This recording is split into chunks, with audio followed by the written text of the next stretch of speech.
Welcome back to Lenz. This comic corner, classics slash non-classics. This is episode number 1398 and Doubleshot number 1292. Originally, I wanted to record this video last night, but it was a problem. Apparently, my mic had been cut off for some strange reason. I don't know why, but now it's working perfectly fine. Alright, first up, now I have two trades. Now, one is a standalone trade. The other, of course, the start of an era for this particular trade series. Alright, first up it is from Secret Wars, War Zones, we have Hail Hydra! Yep, that's the name of this one. Now, this collects the initial 4 issue miniseries and Hank Johnson, Age of Hydra. Recommender writes the Hail Hydra miniseries, with art by Ronald Blaschi, who the cover art here is, I believe, done by Andrew Robinson. The Hank Johnson Age of Hydra one-shot that's done by David Mendo and Michael Walsh. The cover art is done by Amanda Connor and Paul Mounts. Yes. Now, the thing with this one-shot, it has really no business being here at all. Yeah, it has literally nothing to do with the story. Nope. No, it doesn't. Now, here is basically, this is basically a homage to, I think it was like the trade paperback that collected some of the stuff for Nick Fury from Strange Tales, Nick Fury Age of S.H.I.E.L.D. This one shot has nothing to do with Secret Wars. It just happens to be a Secret Wars tie-in. It's mostly put just a guy called Hank Johnson who's married. Madam Hydra's got a thing for him despite the fact he's married. And it just basically what he wants. It just his day with Hydra. It's kind of like a lower level grunt. And then at one point, S.H.I.E.L.D. tries to take him down. He punches out the S.H.I.E.L.D. agent. And of course, we'll have like My Hero. And yeah, it's a one shot, not the right home about because it's okay. It's got good artwork. I at least appreciate that. But the writing, it just a pointless story. Really doesn't do anything. Hail Hydra! This one is quite interesting. How was it interesting, mind you say? Well, for one thing, this is actually the only miniseries that actually picks up where an actual ongoing series from the actual all the books publishing prior to Secret Wars. This book picks up exactly where a book leaves off. Which book, you might ask? All New Captain America. Yep, because this guy here, Ian Rogers, he is actually a 616 character who just happened to end up on this particular area. Now, here's the strange thing about the Hail Hydra miniseries. Unlike other ones that do reference the fact they're a domain of Battleworld, this one doesn't reference that. It's almost like this is, yeah, I get the fact it's not to reality, fine. But generally put, all these Secret Wars miniseries, a lot of them per se tend to be mentioning the stuff happening in the main book. This book, nothing to do with the main book. It just happened to be a War Zones book. The story for this one is this. Ian Rogers took the Infinity Elevator. Yeah, that was something that was introduced in the All New Captain America book. And he ended up on this world where, in this reality, Hydra took over the U.S. But not in modern day. Oh no, this actually happened back in Revolution, where apparently Hydra betrayed the Democrats. Okay, and yeah, so they also mentioned that Captain America was actually kept Hydra here. Yeah, and of course he teams up with his adopted sister, Ellie Rogers, who is the daughter of Steve Rogers and Sharon Carter. Now, he does point out, though, to the Resistance Fighters, he says, I may carry the blood of Zola, but I was raised by Steve Rogers and Sharon Carter. Which they've never heard of them, but it's great the fact they reference that. Yeah, there's some fighting. Of course, Zola is the main villain there, because of course he is. And I think Ella gets shot. It's not confirmed if she dies. They do make it back to the Infinity Elevator. It's the same device he used to get here. And then he presses a button. 616. Do we get follow-up to this? No! Because Rick Remender left Marvel Comics after this miniseries concluded. Yeah, this was 6 years ago. It was a good cliffhanger, like, oh, he's going back to 616, great. Where the heck has he been for the past 6 years? That's a really good question. The neat thing about this is that you can say it's an epilogue to Rick Remender's Captain America book because he left Marvel. He didn't do anything else after this. He left Marvel Comics. I'm going to give this book roughly 9.5 out of 10. Now you're probably thinking, what did he do as soon as he wrapped up this miniseries? Well, he went to Image. As far as I can tell, he's still there. Yeah. He is still there. Now, what series does he do at Image? He does... I think he does Black Science. Yeah, he does Black Science, and I think that's it. Yeah, I think that's it for, like, all of the stuff he does. Yeah. Yeah. I think that's the only thing he's working on. It's just Black Science, because, let's see if I can find a good one here. No, not that one. Let's try this one here. Because Rick Remender, like, has done anything regular like Marvel and DC for a long time. Yeah, 6 years. Oh yeah, he also worked on Deadly Class. I think that's the only book I think he's working right now. Yeah, he worked on Tokyo Ghost. And this, of course, is for Image. He worked on Death and Glory, The Scumbag, which I believe is the most current book, Seventh Eternity, Low, of course, Deadly Class, Black Science, and that's been pretty much it for him. That's literally all he has done in the past 6 years. No, seriously, this is all he's done. Yeah. But if you look at, since his miniseries wrapped up, which was 6 years ago, he has done nothing for Marvel. He has never returned to Marvel Comics because my guess is, and this is just my personal theory on the matter of why he left Marvel, I think he couldn't stand the politics there. Yes, that was probably the reason for it. He probably was not liking whatever direction that they were taking some of the characters he basically created. And here's the thing about this.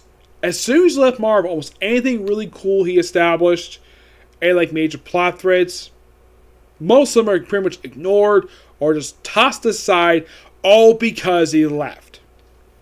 Take, for example, Sam Wilson's Captain America. That was his idea.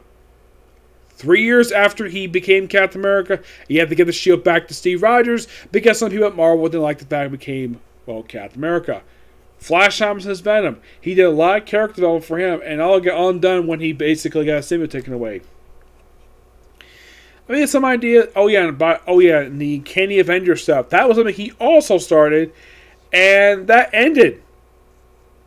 Yeah, it seems like a lot of stuff. And the whole thing of Archangel having amnesia. That's been pretty much tossed aside. Did they mention cure the amnesia? Yeah, this has been a forgotten plot thread, and somehow he's pretty much normal now. Apparently. But a character like Ian Rogers and Jet Black never returned. For Jet Black, it's been almost 7 years since people saw her. For Ian Rogers, it's been 7. Actually, 6 years. Alright, moving on to a book that actually is publishing just prior to this. This is Fantastic Four by James Robinson, artwork by Leonard Kirk. Now, this is the first of 4 trades. You're probably thinking, 4 trades for a James Robinson series. When is this book collecting 3? Normally, yes. But this, by far, was the only book he ever worked at Marvel Comics. That was the longest book he worked on. Because everything else, like, here's the thing. This is one of 6 ongoing series he worked at Marvel. 6. 2 of whom last for 5 issues. 3 last 15. And this combined, along with the original Triple Edition numbering that he did for the final few issues of his run, lasted 18 issues. 18 issues over the course of a year and a half. Yeah. And this pretty much started the idea of people getting their heads of Marvel Comics punishing this series or punishing these characters because of their long-running blood feud with with Fox. Yes. This started this particular trend with Fantastic Four. It wasn't like this. If you read Manufacturer, it wasn't like this at all. But here, yeah. Oh, and by the way, when this run concluded in 2015, we didn't have a Fantastic Four book published for 3 years. The reason? The 2015 reboot. That was the reason for it.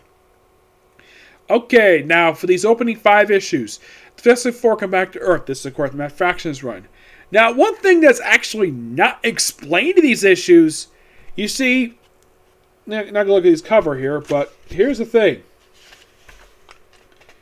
The Fantastic Four, for some reason, are wearing red. Yes. Like, not just Johnny Storm. Oh, no. The Thing, there's a woman, and, of course, well, Mr. Fantastic. They're wearing red for some reason. As far as I can tell, in book, there is no explanation for this at all. They're just, oh, we're red now, apparently. Yeah, we stopped wearing the blue, and we switched to red. In book, there is no explanation for this at all. So they pretty much go like normal stuff, basically battling big threats and basically act like Fantastic Four. And then the end of issue 4 of this book, something really interesting happens. They are hit. Now, apparently, S.H.I.E.L.D. has apparently decided to lock them out of their own building.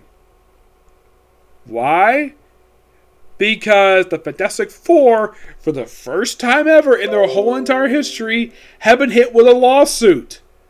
Yes, a big, huge one. Yep.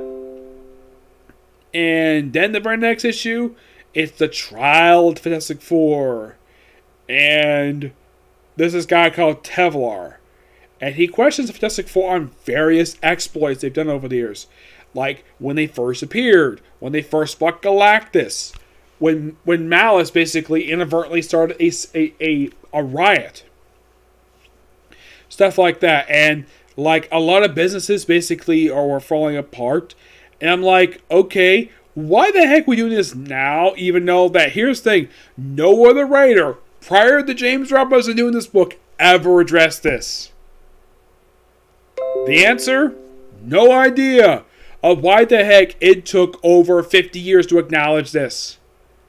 Yes, by the way, this was basically coming out 53 years after the birth of Fantastic Four back in 1961.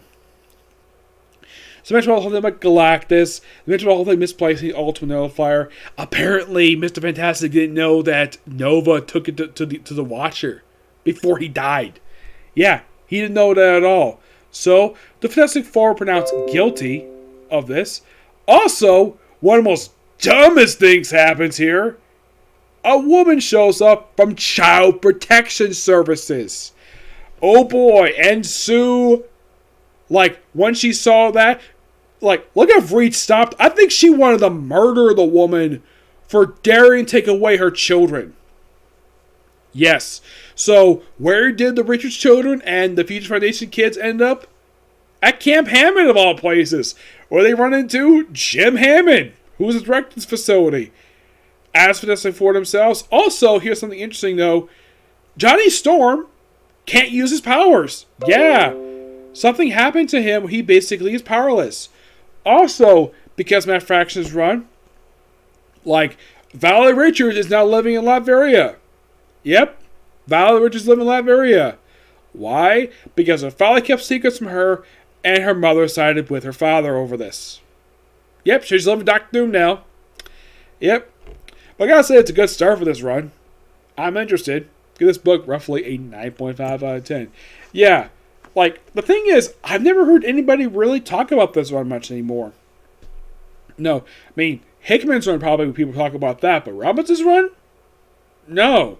Not really. It's not a run people will probably go back to. Oh yeah, the Wrecking Crew shows up in here, who apparently are working with the Frightful Four for some reason. By the way, they replaced, excuse me, I think it was Bulldozer, I think it is, with his daughter, which I thought that was interesting. Yeah. But great start to this book. And I can't wait to get my hands on the final 3 books. Not 2, 3.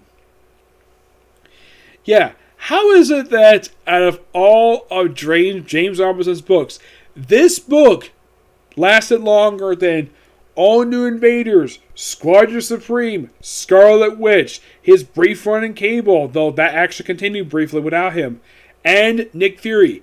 Out of these 5 series, why is it that this one lasted longer than anything else? Why did this produce more issues? Because Phineas O'Farrell's big name? Who knows? Okay, so that's it for Single Review. Next one, Nerd Comic Corner. And then Doctor Who review, and then 7 Days Since. Okay, next video. Bye.